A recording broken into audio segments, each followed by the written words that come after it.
The other time I hear about mental illness is when it's in the headlines. That's when somebody goes off and kills a bunch of people. Chances are when this happens, it's either a terrorist act or someone who is insane gets a hold of some powerful weapons and kills a lot of people. And then there will be moaning and groaning, the biblical wailing and gnashing of teeth, a call for legislation. Some people will say we need a way to control guns, while others will insist that guns are not to blame. It's letting people who are completely out of their minds walk around like ticking time bombs. It's only a matter of time before they find a way to start hurting people and killing them. Mental illness. That's the problem. Lately, there's the case of the man who took automatic weapons into a movie theater and started shooting, killing and wounding a terrifying number of people who had no means of defense other than trying to hide or pretend to be dead. He himself was not killed. He was apprehended and put on trial, and I think his lawyer said, naturally, that he was out of his mind. But the prosecution is not having it. They want to execute this guy for what he did, so the court has ruled that he knew what he was doing, he prepared himself to do it, the crime was premeditated, and he's not insane. Now there's been another movie theater shooting, and in this case the shooter took his own life, and the verdict on him, in the aftermath, is that he was certifiably crazy. The seemingly simple diagnosis is not so easy. Remember, in the war, if you said you were crazy to get out of flying another bombing mission, you weren't crazy, because no sane person would want to fly another bombing mission. That's catch-22. Locally, a man working as a bartender at a country club took offense in the way he was treated by a member, who was a congressman and possibly prone to acting like a big shot. The young man called the police and told them he wanted to kill the congressman by poisoning his drink, and he said he could easily do this because no one ever checks the drinks.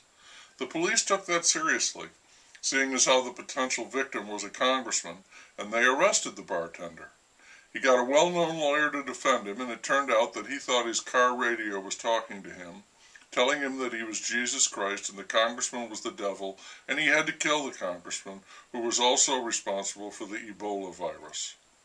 That's a textbook insanity plea, and everyone involved in the case, including the congressman, agreed that the unfortunate young man was crazy. He won't go to jail, he'll be sent away for treatment, but is that such a good thing for him? I don't think so. For the rest of his life, he'll be known as a crazy man. It's a big and permanent stigma. They say he has bipolar disorder, a common diagnosis of the day.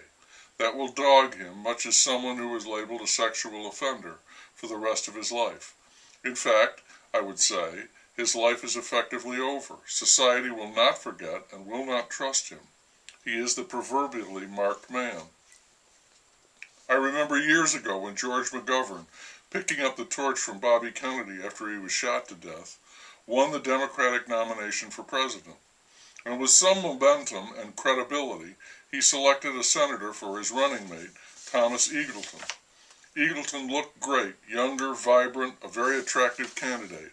In no time, the Republicans dug up the fact that Eagleton, at some point in the past, had undergone electroshock therapy, for some reason having to do with mental health.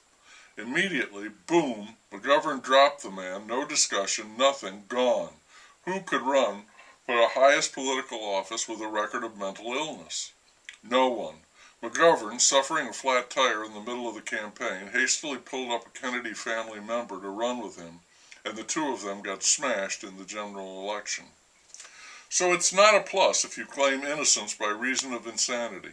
Not unless you could call it temporary insanity, but that's walking a very fine, difficult line. One man in this area pulled it off years ago.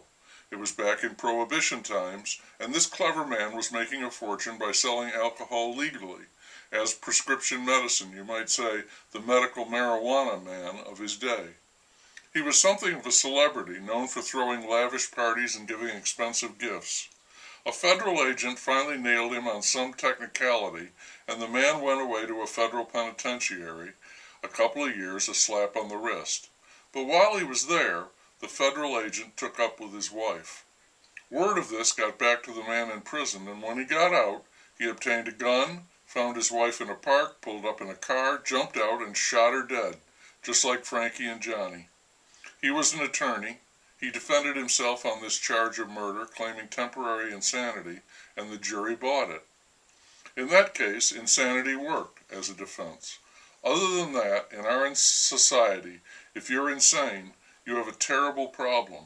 And other than pills, you're not going to get much help. In a play or movie, you might have some appeal as an offbeat character, but in real life, you may as well be living in a jar.